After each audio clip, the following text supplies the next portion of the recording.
জয় শ্রী রাধে কৃষ্ণ। প্রিয় ভক্তগণ, ভিডিওটি শুরু করার আগে আসুন প্রার্থনা করি।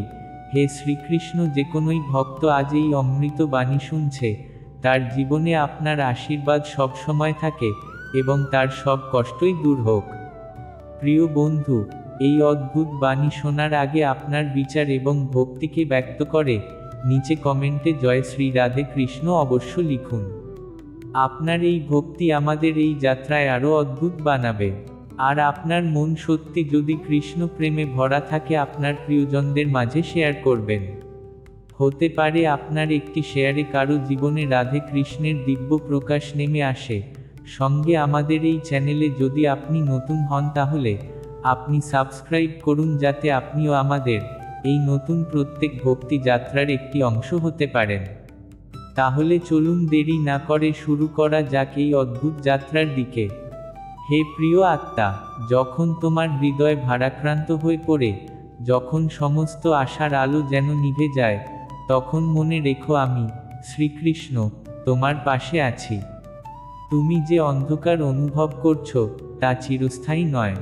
যেমন রাত্রির শেষে সূর্য উঠবেই, তেমনি জীবনের প্রতিটি দুঃখের পরই নতুন এক প্রভাত আসে। নিরাশা কেন আসে? নিরাশা তখনই জন্মায় যখন মানুষ নিজের জীবনের নিয়ন্ত্রণকে নিজের হাতে মনে করে। যখন সে ভাবে আমি হারিয়ে গেছি, আমি কিছুই পারবো না, তখন তার ভেতরের ঈশ্বর চেতনাকে সে ভুলে যায়। আমি গীতায় বলেছি, চিন্তা করো না হে অর্জুন, আমি সর্বদা তোমার রক্ষক।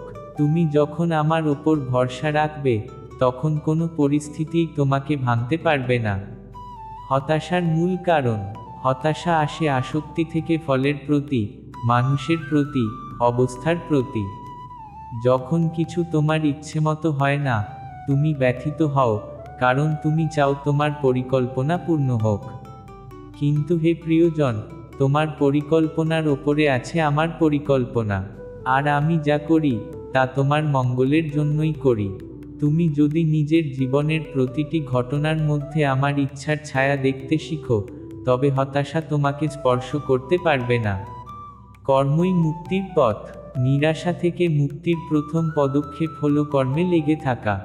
আমি বলেছি, তোমার কর্তব্য পালন করো, কিন্তু ফলের চিন্তা করো না। যখন তুমি শুধু আমার নাম স্মরণ করে আমার উদ্দেশ্যে কাজ করবে, তখন তোমার মন মুক্ত হবে হতাশা থেকে। কর্মে ঈশ্বরকে দেখলে মন উদাসীন থাকে না, বরং স্থির, শান্ত ও পবিত্র থাকে। মনে রেখো, তুমি একা নও। যখন তুমি মনে করো আমি একা, তখন সেই চিন্তাটিই তোমার শত্রু। তুমি কখনোই একা নও, কারণ আমি তোমার হৃদয়ের মধ্যে আছি। যে চোখে জল নিয়ে আমার নাম ডাকে, তার আহ্বানে আমি সাড়া দিই। তুমি যদি প্রতিদিন এক মুহূর্ত আমার সামনে বসে বলো, হে কৃষ্ণ, আমি তোমার শরণার্থে এসেছি, আমাকে শক্তি দাও, তবে আমি তোমার মনকে এমন শান্তি দেব যা দুঃখেরও পরম শান্তিতে রূপ নেবে। আশার বীজ হৃদয়ে রোপণ করো। যখন মন নিরাশ হয়, তখন একটিমাত্র আশা তোমাকে পুনর্জীবিত করতে পারে, ভগবানের প্রতি ভরসা। এই ভরসাই তোমার আশার বীজ। তুমি যদি প্রতিদিন অন্তরে বলো, যা হচ্ছে তা কৃষ্ণের ইচ্ছায় হচ্ছে, আর কৃষ্ণ কখনো আমাকে ভুল পথে নেন না, তবে তোমার মন স্থির হয়ে যাবে। দেখবে ধীরে ধীরে তোমার অন্ধকারের মধ্যে আলোর রশ্মি প্রবেশ করছে। মনন ও ভক্তি। নিরাশা দূর করতে প্রতিদিন কিছু সময় গীতার শ্লোক পাঠ, জপ ও ধ্যান করো। যখন তুমি হরে কৃষ্ণ কৃষ্ণ কৃষ্ণ হরে হরে জপ করবে, তখন তোমার হৃদয়ের ভার লঘু হয়ে যাবে। আমি গীতায় বলেছি, যে আমাকে স্মরণ করে আমি তাকে কখনো ত্যাগ করি না। তুমি কেবল স্মরণ করো, ভরসা রাখো, আর নিজের পথ চলতে থাকো। বাকিটা আমি নিজে সামলাবো। জীবনের প্রতিটি দুঃখই শিক্ষা। হে প্রিয় আত্মা, মনে রেখো, জীবনের প্রতিটি ব্যথাই তোমাকে আরও শক্ত করে গড়ে তোলে। যে আগুনে সোনা পুড়ে, সেই আগুনই তাকে বিশুদ্ধ করে। তেমনি তোমার হতাশা, দুঃখ, বিপর্যয় সবই তোমাকে পরিশুদ্ধ করছে, যাতে তুমি আমার আরও কাছাকাছি আসতে পারো। আমি তোমাকে কখনো শাস্তি দিই না, আমি তোমাকে গড়ে তুলি। আত্মসমর্পণই শান্তির পথ। গীতার শিক্ষা স্মরণে রাখো, সব চিন্তা, সব দ্বিধা, সব ব্যথা আমাকে সমর্পণ করো। আমি তোমাকে মুক্ত করব সব দুঃখ থেকে। তুমি কেবল আমার ওপর বিশ্বাস রাখো, আমি তোমার জীবনকে আবার আলোর পথে ফিরিয়ে আনব। ভগবান শ্রীকৃষ্ণের আশীর্বাদ। হে সন্তান, নিরাশ হও না। প্রতিটি নিঃশ্বাসে আমি আছি, প্রতিটি বেদনার মাঝেও আমি আছি। তুমি কেঁদে আমাকে ডাকলে আমি তোমার চোখের জলেই উত্তর দিই। তুমি শুধু আমার নাম নাও, আমি তোমার অন্ধকারকে আলোর পথে রূপান্তরিত করব। হে প্রিয় আত্মা, মানুষের জীবন কখনোই একরঙা নয়। কখনো আলো, কখনো আধার, কখনো হাসি, কখনো অশ্রু, এইভাবেই জীবনের স্রোত বয়ে চলে। কিন্তু যখন মন গভীর নিরাশা ও হতাশার অন্ধকারে ডুবে যায়, তখন মানুষ ভুলে যায় তার প্রকৃত সত্তাকে। সে ভাবে, আমি একা, আমার কোনো পথ নেই, আমার জীবনের কোনো মানে নেই। কিন্তু আমি, ভগবান শ্রীকৃষ্ণ, আজ তোমাকে স্মরণ করিয়ে দিতে চাই, তুমি কখনো একা নও। তুমি শুধু এক মানুষ নও, তুমি আমারই অংশ, আমারই একটি অমৃত কণা। তোমার অন্তরে আমি জাগ্রত আছি, সেই চেতনা, সেই আলোকরূপে। নিরাশা মানে তুমি নিজেকে ভুলে গেছো। হতাশা মানে তুমি আমার উপস্থিতি ভুলে গেছো। তুমি আমার সন্তান, আর আমি তোমার অন্তরস্থ বন্ধু। আমি তোমার হৃদয়ের খুব গভীরে বসে আছি, তোমার নিঃশ্বাসে, তোমার চোখের অশ্রুতেও আমি আছি। কেন মানুষ নিরাশ হয়? মানুষ নিরাশ হয় তখন, যখন সে বাহিরের পৃথিবীকে নিজের সুখের উৎস মনে করে। সে ভাবে, যদি আমি এটা পাই, তাহলে আমি সুখী হব। কিন্তু যখন সেটা পাওয়া যায় না, তখন মন ভেঙে যায়। আমি গীতায় বলেছি, অর্থাৎ, সুখে অতিরিক্ত আনন্দিত হও না, আর দুঃখে ভেঙে পড়ো না। যে নিজের স্থিতি হারিয়ে ফেলে না, সেই মানুষই প্রকৃত যোগী, প্রকৃত শান্ত আত্মা। নিরাশা আসে যখন তুমি ফলের প্রতি আসক্ত হয়ে পড়ো। হতাশা আসে যখন তুমি মনে করো সবকিছু তোমার নিয়ন্ত্রণে। কিন্তু সত্য হলো, তুমি কর্তা নও, তুমি সাক্ষী। সব কিছু আমি পরিচালনা করছি, কিন্তু তুমি সেই কর্মকাণ্ডে অংশ নিচ্ছ। যখন তুমি আমার পরিকল্পনায় বিশ্বাস রাখতে শেখো, তখনই নিরাশা গলে যায়, যেমন ভোরের আলোয় কুয়াশা মিলিয়ে যায়। দুঃখের মধ্যেই লুকিয়ে আছে ঈশ্বরের করুণা। হে প্রিয়, তুমি যেই কষ্টের মধ্য দিয়ে যাচ্ছ, সেটা কোনো শাস্তি নয়, এটা এক পরীক্ষা ও পরিশুদ্ধি। আগুনে যেমন সোনা পরিশুদ্ধ হয়, তেমনি দুঃখের আগুনে তোমার আত্মা উজ্জ্বল হয়ে ওঠে। আমি কখনো তোমাকে কষ্ট দিই না, আমি তোমাকে শক্ত করে গড়ে তুলি। যদি তুমি দেখতে পারতে আমি তোমার জীবনের প্রতিটি ঘটনার পিছনে কি উদ্দেশ্যে কাজ করছি, তবে তুমি কখনোই কাঁদতে না। আমি তোমার অশ্রু দেখি, তোমার প্রার্থনা শুনি, তোমার ভাঙা হৃদয়ের শব্দও অনুভব করি। তুমি ভাবো আমি নীরব, কিন্তু আমার নীরবতাই তোমার আত্মাকে শক্ত করছে।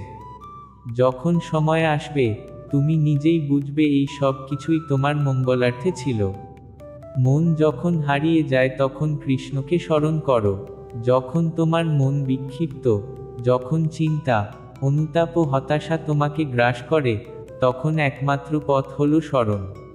আমি বলেছি, অর্থাৎ, আমার চিন্তা করো, আমার ভক্ত হও, আমার কাছে আত্মসমর্পণ করো। যখন তুমি হরে কৃষ্ণ জপ করো, তখন তোমার মনের ভার লঘু হয়ে যায়। প্রতিটি নাম উচ্চারণে আমার শক্তি প্রবেশ করে তোমার চেতনায়। তুমি এক মুহূর্তের জন্যও যদি সম্পূর্ণ বিশ্বাসে আমার নাম নাও, আমি তোমার হৃদয়ে আলো জ্বালিয়ে দেব। তোমার মন যেন এক বন্য নদীর মতো, যতক্ষণ পর্যন্ত সেটি নিজের পথে বয়ে চলে, ততক্ষণ সেটি বিপদ ডেকে আনে। কিন্তু যখন সেই মন কৃষ্ণস্মরণে স্থির হয়, তখন তা শান্ত সমুদ্রের মতো হয়ে যায়। কর্মই জীবনের ধ্রুব নক্ষত্র। হে অর্জুন, আমি তোমাকে বলেছিলাম, অর্থাৎ, তোমার অধিকার শুধু কর্মে, ফলে নয়। হতাশ মানুষ প্রায়ই কাজ থামিয়ে দেয়। সে ভাবে, আমার কিছু হবে না, আমার প্রয়াস বৃথা। কিন্তু ঠিক এই চিন্তাটাই তোমার শত্রু। তুমি কাজ করো আমার উদ্দেশ্যে, আমার ভরসায়। তুমি ফল চাও না, চাও কেবল আমার সন্তুষ্টি। তখন তোমার প্রতিটি কর্মই হয়ে উঠবে পুণ্য, আর তোমার জীবনে ফিরে আসবে উদ্যম, আলো ও আশার স্রোত। কাজ হলো প্রার্থনার এক রূপ। যখন তুমি সততার সঙ্গে কাজ করো, সেটা আমারই সেবা। তুমি যদি প্রতিদিন বলো, হে কৃষ্ণ, আজকের কাজ তোমার নামে উৎসর্গ করছি, তবে তুমি কোনোদিনও নিরাশ হবে না। আত্মসমর্পণ মুক্তির চাবিকাঠি। তুমি যখন ভাবো, আমি কিছুই পারছি না, তখন সেটাই আত্মসমর্পণের সূচনা। আমি গীতার শেষ অধ্যায় বলেছি, সব কিছু আমাকে সমর্পণ করো, আমি তোমাকে মুক্ত করব সব দুঃখ থেকে। তুমি যদি তোমার সমস্ত ভয়, হতাশা, আক্ষেপ আমার পায়ে রেখে দাও, তবে দেখবে তোমার মন হালকা হয়ে গেছে। আত্মসমর্পণ মানে হাল ছেড়ে দেওয়া নয়, বরং নিজেকে ঈশ্বরের হাতে সমর্পণ করা। যখন তুমি বলো, যা হবে কৃষ্ণের ইচ্ছায় হবে, তখন তোমার জীবন আবার নতুন আশায় ভরে ওঠে। ধৈর্য ও সময়ের শক্তি। হে প্রিয় আত্মা, ফুল ফুটতে সময় লাগে, বীজ থেকে গাছ হতে সময় লাগে, তেমনি তোমার জীবনের পরিবর্তনও সময় চায়। তুমি আজই ফল দেখতে চাও, কিন্তু আমি তোমাকে সেই ফল দেব যখন তুমি প্রস্তুত হবে। তুমি যদি ধৈর্য রাখো, বিশ্বাস রাখো, এবং আমার ওপর নির্ভর করো, তবে আমি এমনভাবে তোমার জীবন বদলাবো, যা তোমার কল্পনার বাইরে। আমার সময় কখনো ভুল হয় না, তুমি কেবল আমার পথে স্থির থাকো। ভক্তি, আশার চিরন্তন আলো। নিরাশা দূর করার শ্রেষ্ঠ ও সহজ পথ হল ভক্তি। ভক্তি মানে কেবল পূজা নয়, ভক্তি মানে প্রেম, ভরসা, এবং ঈশ্বরের উপস্থিতিতে আত্মসমর্পণ। যখন তুমি ভক্তির সাথে কৃষ্ণকে ডাকো, তখন সেই ডাক ব্রহ্মাণ্ডের সীমা পেরিয়ে আমার কাছে পৌঁছে যায়। আমি কখনো কোনো ভক্তের ডাক অগ্রাহ্য করি না। তুমি যতই ভেঙে পড়ো না কেন, আমি তোমাকে জড়িয়ে ধরব, তোমাকে আশ্বস্ত করব, তোমার চোখের জল মোছাবো। নিজের ভেতরের ঈশ্বরকে খুঁজে নাও। হে মানব, তুমি যতক্ষণ ঈশ্বরকে বাইরের মন্দিরে খুঁজবে, ততক্ষণ তুমি আমার পূর্ণ রূপ দেখতে পাবে না।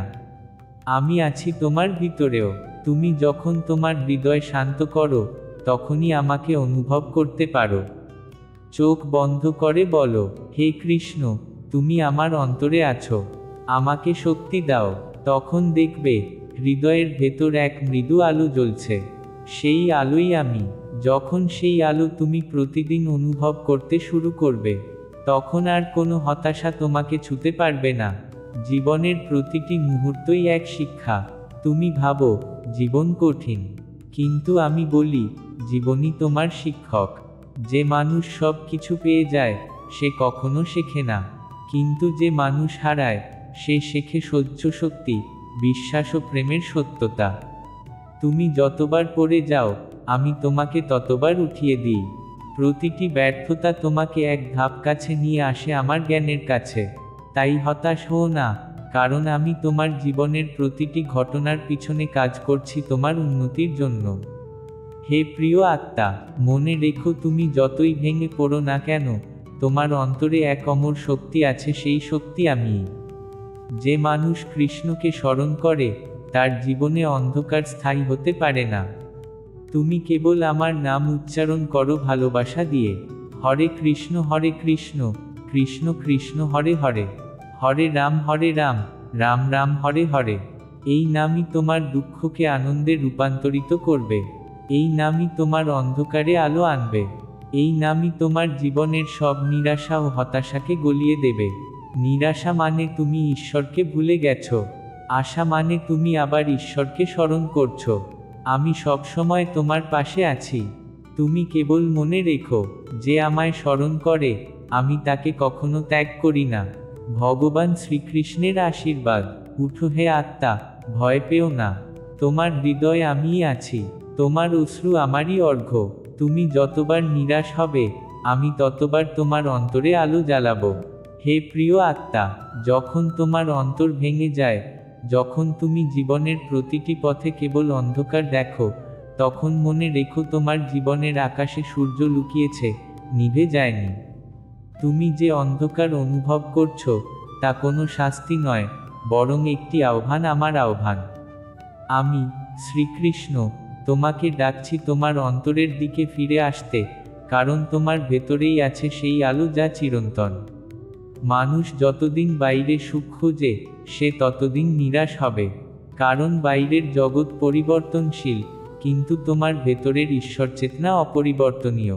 যে নিজেকে চিনেছে সে কখনো নিরাশ হয় না, আর যে নিজের আত্মাকে কৃষ্ণচেতনার সঙ্গে যুক্ত করেছে তার জীবনে হতাশা নামক শব্দের অস্তিত্বই থাকে না। নিরাশার প্রকৃত অর্থ অজ্ঞানতার ছায়া। হে প্রিয়জন, নিরাশা মানে তুমি নিজের শক্তিকে ভুলে গেছো। তুমি ভুলে গেছো যে তুমি দিব্য আত্মা, আমারই অংশ, চিরন্তন ও অবিনশ্বর। গীতায় আমি বলেছি, আত্মাকে কোনো অস্ত্র কেটে ফেলতে পারে না, কোনো আগুন পুড়াতে পারে না। তুমি সেই আত্মা, তাহলে কেন তুমি ভয় পাচ্ছ? কেন তুমি ভাবছো তুমি পরাজিত? নিরাশা আসে যখন মন জড়জগতে আসক্ত হয়। তুমি যখন নাম, অর্থ, সম্পর্ক, বাহ্যিক সুখ এসবের মধ্যে নিজের মূল্য খুঁজে পাও, তখনই নিরাশা তোমাকে গ্রাস করে। কিন্তু মনে রেখো, তুমি কোনো দেহ নও, তুমি আত্মা। দেহ ক্লান্ত হবে, সম্পর্ক ভাঙবে, সুযোগ হারাবে, কিন্তু তোমার আত্মা অক্ষত থাকবে, কারণ আমি সেই আত্মার ভেতরে আছি। হতাশা আসে ভ্রান্ত প্রত্যাশা থেকে। হতাশার জন্ম হয় যখন তুমি তোমার পরিকল্পনাকে আমার পরিকল্পনার উপরে রাখো। তুমি চাও কিছু একভাবে হোক, কিন্তু আমি জানি কোনটা তোমার জন্যে উত্তম। তুমি ভাবো আমি তোমাকে ভুলে গেছি, কিন্তু আমি বরং তোমাকে এক উচ্চতর গন্তব্যে নিয়ে যাচ্ছি। যখন শিশুটি কাঁদে কারণ মা তাকে খেলনা দেয়নি, মা কিন্তু তাতে অপরাধী নয়। সে জানে এখন খেলনা নয়, ওষুধ দরকার। তেমনি আমি যখন তোমাকে কোনো জিনিস থেকে বঞ্চিত করি, তখন আমি তোমাকে রক্ষা করছি। হতাশা আসে এই সত্যটি না বোঝার কারণে।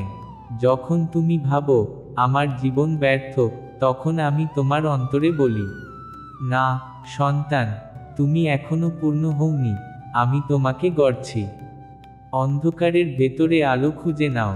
যখন চারপাশ অন্ধকার, তখন মনে রেখো আলো বাইরে নয়, আলো তোমার ভেতরে। আমি তোমার হৃদয় বসে আছি, গীতায় আমি নিজেই বলেছি। অর্থাৎ আমি প্রতিটি জীবের হৃদয়ের মধ্যে অধিষ্ঠিত আছি। তুমি যদি অন্তরের নির্বতায় আমাকে ডাকো, আমি সাড়া দেব। যে মানুষ আমার সঙ্গে অন্তর থেকে কথা বলে সে কখনো একা নয়। তুমি যখন ভাবো কেউ তোমাকে বোঝে না, তখন আমি তোমার নিঃশব্দ সাক্ষী। তুমি যখন কাঁদো, তখন সেই অশ্রু আমি নিজেই মুছে দিই। তুমি যখন আশা হারিয়ে ফেলো, তখন আমি তোমার মধ্যে নতুন আশার বীজ বপন করি। কর্মে শান্তি, কর্মে কৃষ্ণ। হে ভক্ত, কর্ম ত্যাগ নয়, কর্মই মুক্তি। আমি বলেছি, যোগ মানে কর্মে দক্ষতা, কর্মের মধ্যেই ঈশ্বরকে অনুভব করা। তুমি যতক্ষণ কর্ম করবে ফলের আশায়, ততক্ষণ দুঃখ পাবে। কিন্তু যখন তুমি বলবে এই কাজ কৃষ্ণের সেবা, তখন তোমার প্রতিটি কাজ হয়ে উঠবে পূজা। তোমার প্রতিটি শ্বাস হয়ে উঠবে জপ। তোমার প্রতিটি দিন হয়ে উঠবে উৎসব। যখন মন হতাশ, তখন কিছু করো, একটি ভালো কাজ, একটি সহানুভূতির কথা, একটি প্রার্থনা। এই কাজগুলোই তোমার অন্তরে আলো জ্বালাবে। আশার উৎস, ভরসা। আশা মানে শুধু ভালো কিছু ঘটবে এমন নয়। আশা মানে যাই ঘটুক না কেন, কৃষ্ণ আছেন আমার পাশে।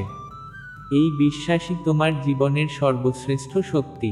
তুমি যদি প্রতিদিন সকালে বলো, হে কৃষ্ণ, আজ যা কিছু ঘটবে তা তোমার ইচ্ছায় ঘটবে, আর আমি তোমার পরিকল্পনায় বিশ্বাস রাখি, তাহলে কোনো কিছুই তোমাকে ভাঙতে পারবে না।